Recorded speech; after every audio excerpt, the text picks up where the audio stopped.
એકવાર સ્વામિનારાયણ ભગવાન ભાલ પ્રદેશના વારણા ગામમાં ગયા હતા. વારણા ગામમાં પ્રશ્નોરા વિપ્ર એક પૂતળીબાઈ કરીને નવા નવા સત્સંગી થયેલા. સ્વામિનારાયણ ભગવાનનો જેવો જોઈએ એવો મહિમા નહીં સમજાયેલો, પણ એટલું થયેલું કે આ પ્રગટ ભગવાન છે. અને બહુ ભાવિલા હતા. સંતોની વાતો સાંભળી સાંભળીને સ્વામિનારાયણ ભગવાનમાં પ્રેમ થયેલો. મહારાજ વારણા આવ્યા ત્યારે એમણે મહારાજને આમંત્રણ આપ્યું, મહારાજ ગરીબ વિપ્ર નારી છું, મારા ઘરે તમે જમવા પધારો. બીજું તો કાંઈ નહીં બનાવું, ખીચડી ને દૂધ તમને જમાડીશ, પણ મારો ભાવ પૂરો કરવા માટે હે પ્રભુ પધારો. મહારાજ ભાવનાના ભૂખ્યા છે. પૂતળીબાઈને ત્યાં મહારાજ થાળ જમવા પધાર્યા. એટલે મહારાજે બાજોટ ઉપર બેસીને થાળ જમવાની શરૂઆત કરી. ડોશીમાએ ખીચડી સરસ મજાની બનાવી હતી, ખીચડી પીરસી હતી અને સાથે દૂધ આપ્યું હતું. મહારાજ દૂધ ને ખીચડી જમતા જાય. પણ મહારાજ છે ને ટીખળી બહુ હતા, એટલે એવા મનુષ્ય ચરિત્ર કરે ને એટલે આપણને એમ થાય કે એટલું બધું ઐશ્વર્ય, એટલું બધું પ્રતાપ, પાછું આવું કરે છે. માણસ નહીં હોય ને એવું આપણા મગજમાં સંશય થઈ જાય ને એવું કરે. તો મહારાજ જમવા બેઠા ને મહારાજ શું કરે, થોડીક ખીચડી લઈ જમણી બાજુ મૂકે, પછી એક કોળિયો જમે, પછી બીજો કોળિયો લઈને ડાબી બાજુ મૂકે, પછી એક કોળિયો જમે. આમ આમ કરીને જમતા જાય. એટલે ડોશીમાને એવું થયું કે ઘડીક જમણી બાજુ ખીચડી મૂકે, ઘડીક ડાબી બાજુ મૂકે, પાછું થોડીક વાર ખાય, પછી પાછો એક કોળિયો અહીંયા મૂકે. આ શું કરે જ બધું?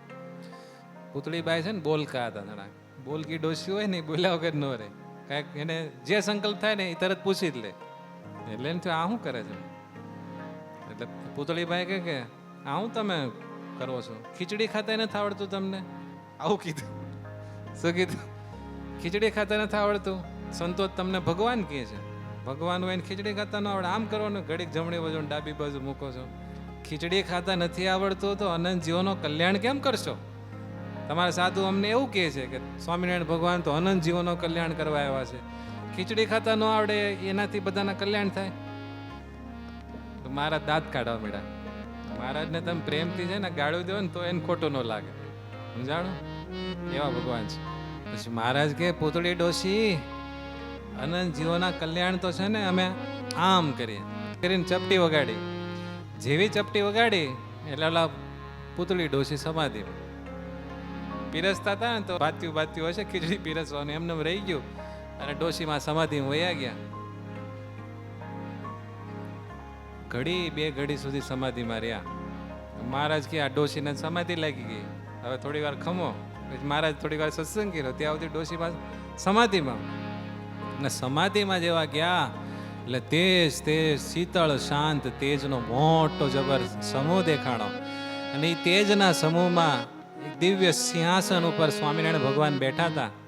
અને અહીંયા જેમ ખીચડીનો થાળ હતો ને એમ જ ન્યા હતો, થોડીક જમણી બાજુ કાઢેલી ને થોડીક ડાબી બાજુ કાઢેલી. એને તો એમ થયું ઓહો, કે આ શું છે? આ અમારું અક્ષરધામ છે. ત્યાં તો પૂતળી ડોશીએ જોયું તો ચારે બાજુ અક્ષર મૂકતો, આમ જ્યાં સુધી નજર પૂગે ત્યાં સુધી બધા અક્ષર મૂકતો. અને આજુબાજુમાં બધે મોટા મોટા દેવો, ઈશ્વરો, અવતારો, અને બધા ભગવાનની સ્તુતિ કરે. અને એટલો દિવ્ય આનંદ આનંદ આનંદ આનંદ. પછી મહારાજે સમાધિમાં પૂછ્યું, સિંહાસન પર બેઠા બેઠા, પૂતળી ડોશી, અનંત જીવોના કલ્યાણ કરે એવા અમે ખરા કે નહીં? કે હા મહારાજ, તમે તો આ બ્રહ્માંડના નહીં, અનંત કોટી બ્રહ્માંડના અસંખ્ય જીવોનું કલ્યાણ કરો એવા છો. પછી મહારાજે દ્રષ્ટિ કરી એટલે સમાધિમાંથી જાગ્યા. ત્યાં તો મહારાજ જમણી બાજુ ખીચડી ને ડાબી બાજુ ખીચડી ને એમ કે ક્યાં વયા ગયા ડોશી, હવે મને ચડવું કરાવો. ડોશીમાં કે મારા તમને સમજવામાં ખોટ ખાઈ જાય. તમે તો સર્વ અવતારના અવતારી પૂર્ણ પુરુષોત્તમ નારાયણ, સર્વ કારણના કારણ, અક્ષરાધિપતિ પૂર્ણ પુરુષોત્તમ નારાયણ છો. અને મારા ઘરે તમે આવીને મારી ખીચડી જેમાં અહો મારા ભાગ.